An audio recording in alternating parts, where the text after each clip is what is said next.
I call my property Happy Nest. I think that it's, I don't know, I just like that name. I thought about it for a really long time. And isn't it cool to name your house something? So this is my very small property. I live 5 blocks from um, a, a popular boulevard, La Mesa Boulevard. And my property is very small. I probably have about 300 square feet, and it's just outlined in red here. I grow so this is multi-level. This is like 1, 2, 3, 4 levels here. I grow my vegetables on top of my garage, 2-car garage, and I have fruit trees along here, and I have fruit trees starting here all the way up to there. And I have about 15 fruit trees right now. And let's see, I have some, oops, I have some major issues. I'm on a hillside. I have very little land. My house faces north, and the south side is blocked by a hill known as Mount Nebo.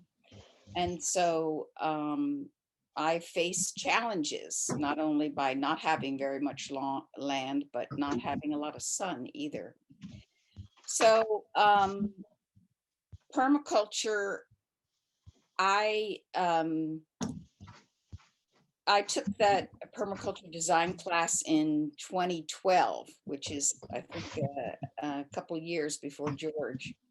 But it's very impressive for a gardener and for anyone who cares about the earth, because of the ethics involved. It's about caring for the earth, caring for people, and sharing what you have. So in this program, in my presentation, I'm going to pick out a few of these 12 areas of focus. I won't touch on all of them, but it kind of a um, gave me some structure for what I'm trying to do, and continues to give me structure for what I do here. So in permaculture, they have a concept of catch and store energy. So the way I see it, the earth is giving us free energy, things that are coming from the sky, things that are ours to capture and use. And this is how I use sun. I have solar panels in my house. I've had them for about 10 years.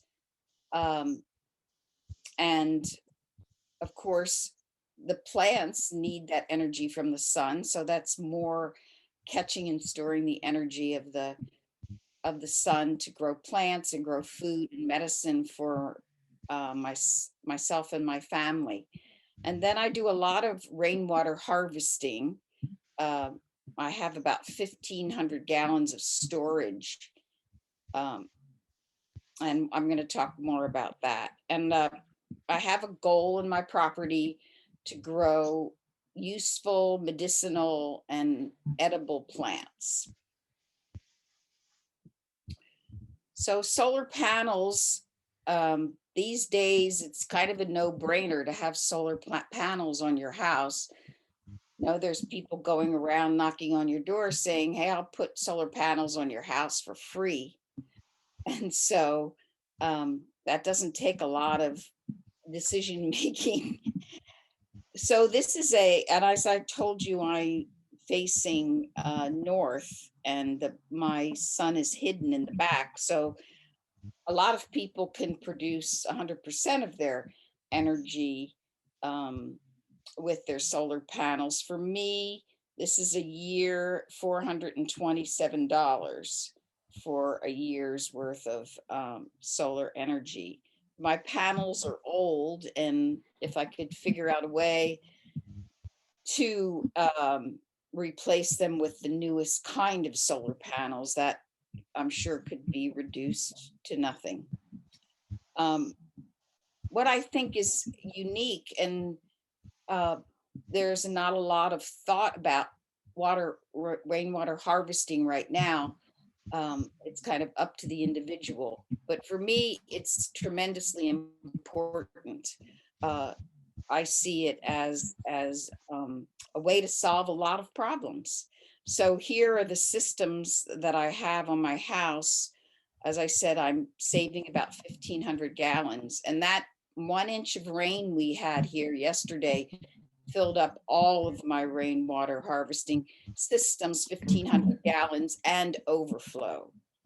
So I had rain gutters put on my house, and they go into this system. I happen to just have my house remodeled. So as part of the remodel, I had the pipes. This pipe goes into the ground and then into these rainwater harvesting tanks that are under a new porch that I build. So I use that opportunity.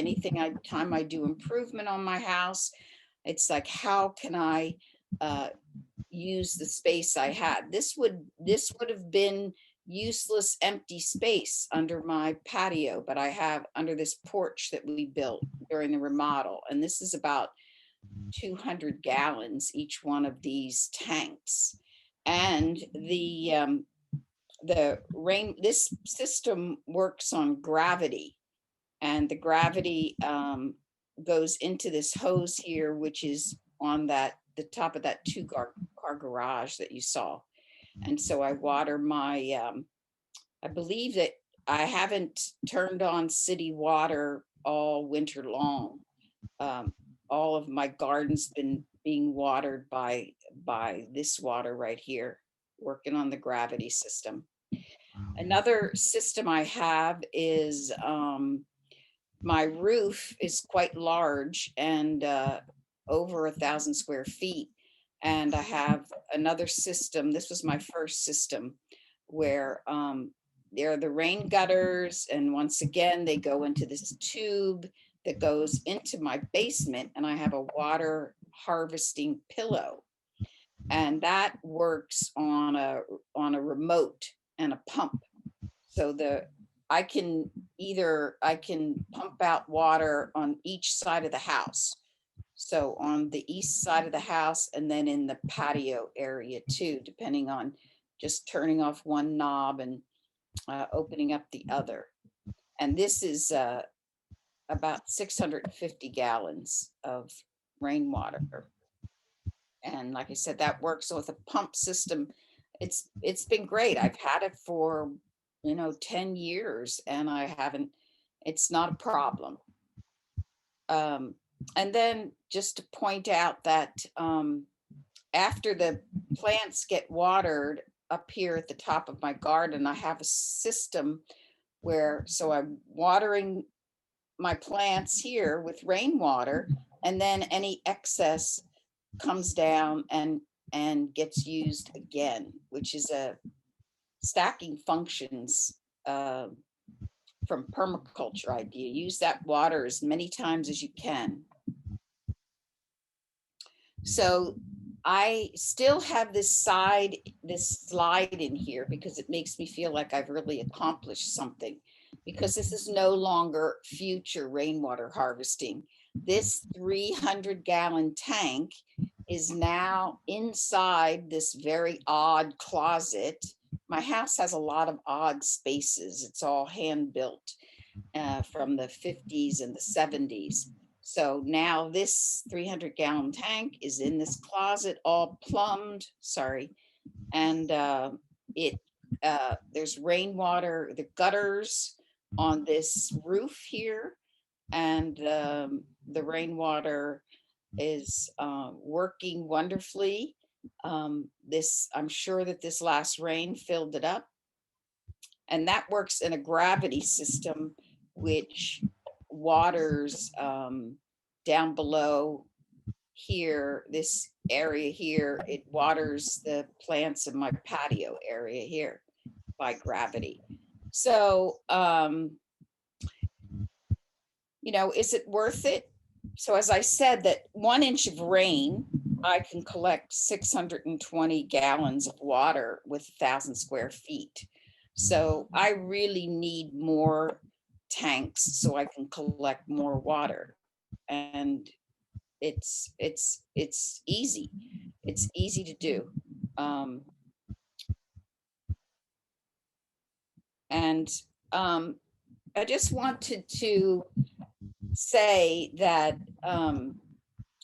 you interns and the youth board in this group has really inspired me over and over again. And this next slide, I've actually created because of your inspiration.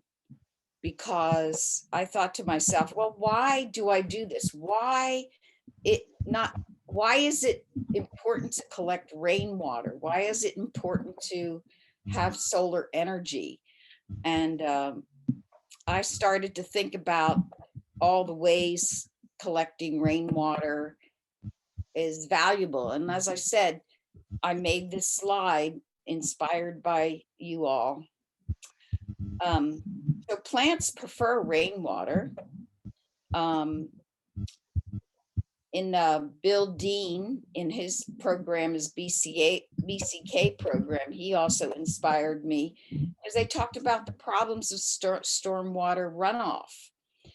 And so think about it, if 50% of people collected rainwater, storm runoff wouldn't be such a problem because we'd all be collecting it and it wouldn't be washing all those pesticides and such into the ocean.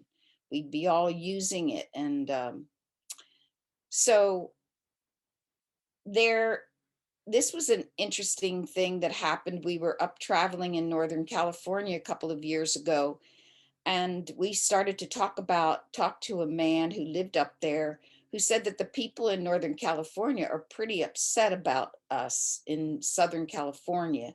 And for those of you who don't live in this area, we really live in, well, a Mediterranean climate, but we have 6 months where we don't have any rain, and we are highly dependent on the Colorado River and people in Arizona. We have to buy water from them. And the people in Northern California are feeling like we're taking their water and that they're running out. They have water reservoirs that are dry and areas that are drying out. And they feel very resentful to us here in Southern California for taking their water. And so I feel like here's a solution to that. We should be independent. We should be collecting our own water. We should be and it's easy. It's not expensive. Most of my rainwater systems, all of them have been put in by this local company, Catching H2O, and it's not expensive. And I threw in a little bit about xeriscaping here because I really dislike xeriscaping. I feel like it's very unfriendly to animals to have gravel and poiky plants. You know, it increases heat. And as, oh yeah, John was saying, using wildflowers and native plants is such a much better idea. And think about it. What you're asking is that I want plants that only need the water that comes naturally in this place. And so with planting native plants, that's a perfect solution. And I don't feel like any of the things I do on my property, I don't feel like I'm making any sacrifices. It's not painful at all. Nothing I do here is painful. I don't feel like I'm losing anything or missing anything. So this truly is a future project, but it just got a little bit closer to coming to fruition. I have an idea about creating in my laundry room, turning a kind of a funky utility sink into like a mini kitchen. And I thought, oh, right up above that, isn't that my bathroom upstairs? So hopefully, when we can tap into this the bathtub upstairs and have that water from showers and such drain in and come, the pipes would come out here and then they would water all the fruit trees that are over here on the side. So number 6 in our in permaculture is produce no waste. So these green bins, I never use them because all of my green waste from the kitchen and the plants, it's all recycled on site. And I have basically 4 composting systems. So this is Bokashi, which I like because it's easy for me.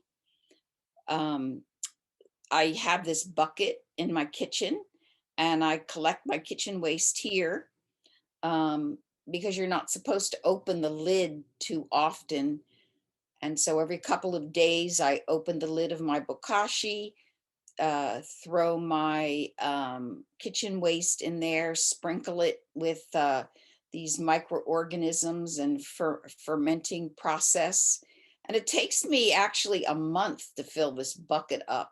And when you put them in there, you press it down really hard because, like I say, it's an anaerobic process, and seal it up really well. And so then after about a month, and this is filled up, I put it in the backyard. And then a couple weeks after that, I dig a hole somewhere in my yard and put it in there. And then after a couple of weeks, that all breaks down and turns into amazing soil full of life and microorganisms. And the thing about bokashi too, this process of composting, is that you can actually put bones and skin and fat and dairy and animal products in it. You just have to let it sit a little bit longer. So another of my composting systems is vermicomposting, and I use very, very fresh kitchen waste. And this is one way to do vermiculture. And what you do is you fill this tray up with your kitchen waste and your worms and some coir, and you keep filling that up until this is full. And then you fill up the second and then the third tray. And the idea is the worms, because that's the trickiest part of vermiculture, is getting the worms away from their castings, otherwise known as black gold, for their power in the garden. They're so powerful in nutrients. So the idea is the worms go up into the top tray, and then what you're left with here is all worm castings, and they sort of separate themselves. And then I have, on my very small property, I have a chipper, and this is where all of my trees and plants that need to be trimmed and all my yard waste gets chipped up and made into compost. And that's my composting area. So yeah, it's pretty exciting. Beginning in April, if you live in La Mesa, and I think some other areas now in North County, and I believe that's where the facility is. They're having a AD facility, which is the anaerobic decomposition. I'm not sure. I'm sorry what that stands for. Anyhow, so in La Mesa and other counties in San Diego County and other small towns, you're going to be able to put your kitchen waste in that green bin along with all your yard waste. And then they take it to this facility and they churn it up. And the process involves a gas that EDCO will be using to fuel their vehicles, and it's producing a liquid fertilizer that can be used, organic fertilizer that can be used by farmers, and also solid product. So they do say that something like 40% of the what's in the landfill, what's going to the landfill these days, is actually material that could be used to create fuel and food for the plants and complete that cycle. Not this one-way thing to the dump, but we need to think our lives in terms of cycles. So I'm really happy that the government is supporting this. This is the state of California that's insisting that people do this. So, and just to talk about permaculture zones, and George talked about that a little bit, but the idea in permaculture is that at your house, you have zone 1, and that's closest to your house. And that's your herb garden and your food that you use, and maybe plants that need more care. And then as you go further and further away from your house, the zone 5 is where you'd want to put your native plants and your plants that don't need very much care or can live on the rain that's provided uh, naturally. And also maybe your weedy plants, because a lot of herbal plants are very weedy. So in my property, I have a hill. This, I told you I'm up on a hill, so a little bit out of reach, I keep my native plants. So number 10 in permaculture is to use and value diversity. And I get a little bit concerned about our habits that we have in our lifestyle. As you walk around the neighborhood, everybody has the same 200 plants in their yard. And we have 300,000 plants or more that are possibilities. So why? And it's concerning, as George talked about. What if, these plants, and we've had this happen over and over again with plants that get a disease, and they're gone.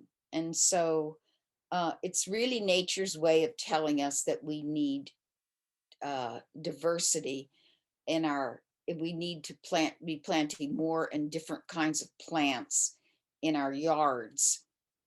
So there's really beautiful plants that are also medicine, and that's an important thing for me. This is a feverfew, which is traditionally used in medicine. This is a bouillon plant, which they use the leaves of this plant to make the vegetable bouillon. This is how they flavor it. This is a plant called the gonora, which has medicinal uses. This gorgeous plant is actually a caper. So that those capers that you eat in jars,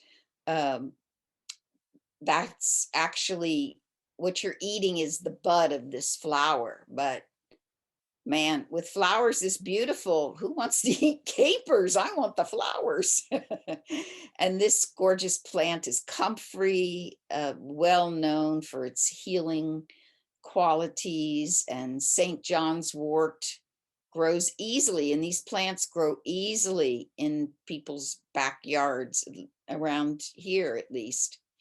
So part of my goal for my property is to show people that even if you live in the city and you have very little land, that you can still grow a lot of different plants, and you can feed yourself, and you can be sustainable. You can so I have these markers that in my garden, and hopefully I'll, after this COVID is over, I'll be able to pull people through and they can look at the different plants. They talk about the botanical name, which is kind of important, and the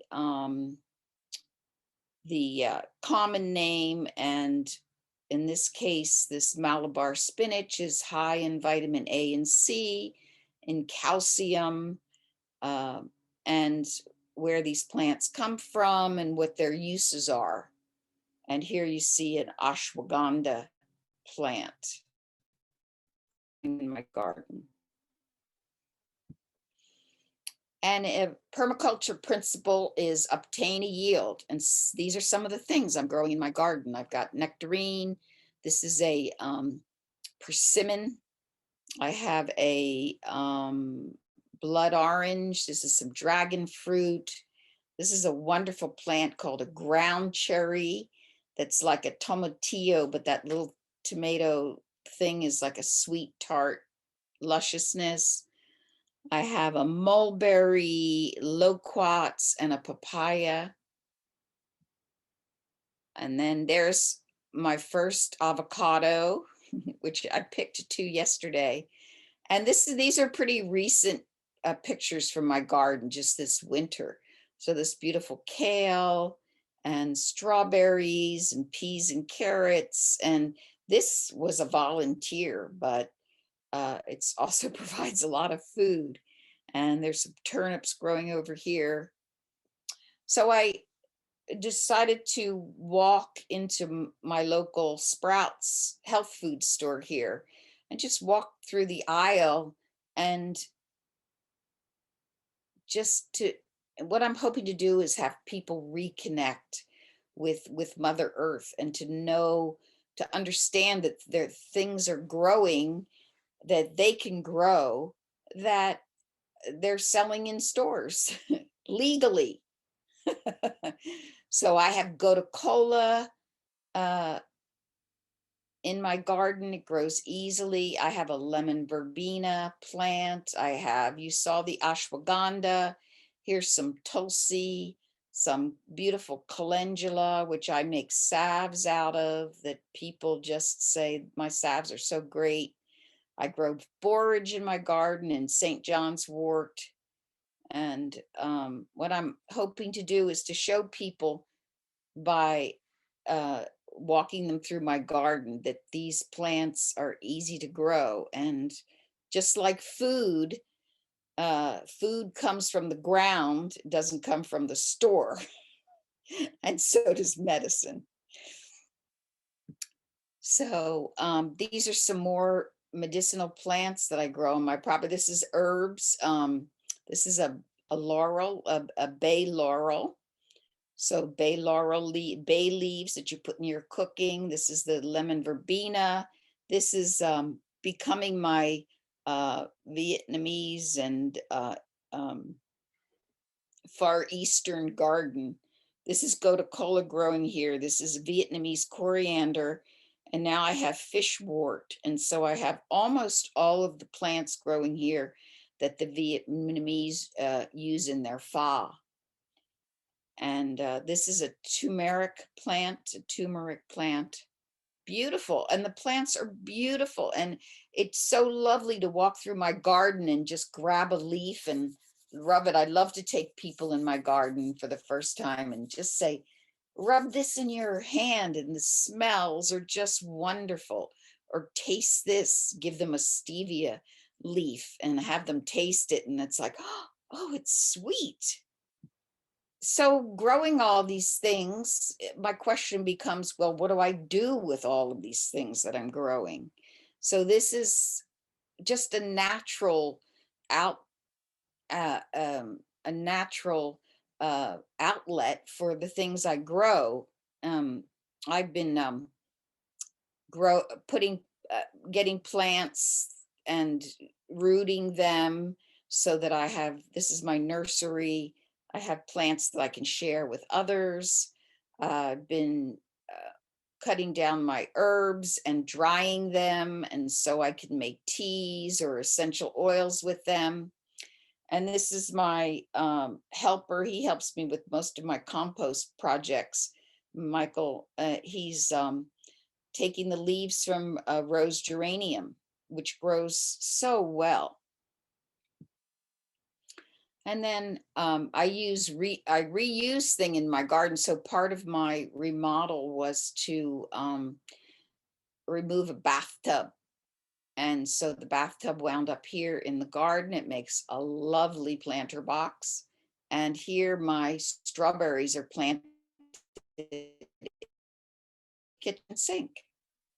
And of course, my garden is organic and I use non-toxic pest management. So I have little pinwheels to help keep the birds from eating my seeds. And then I use these plastic containers from eggs and apples from Costco. They make great little greenhouses. And then for living in the city, I've got lots of creatures that come and live. I've got a little hummingbird nest. A hummingbird just had a baby in my garden. So the butterflies come and the skimmers come and the ladybugs come. And this is my tropical milkweed, which I just learned I have to get rid of because it's not good for the monarchs. And then our friend hawk comes.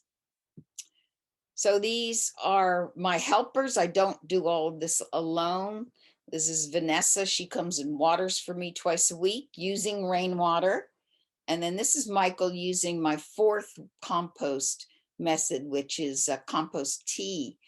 And once again, that just puts so much soil. Soil is really, even though I'm growing in containers, soil is, it's the key to growing. And anyhow, my saying, bloom where you're planted.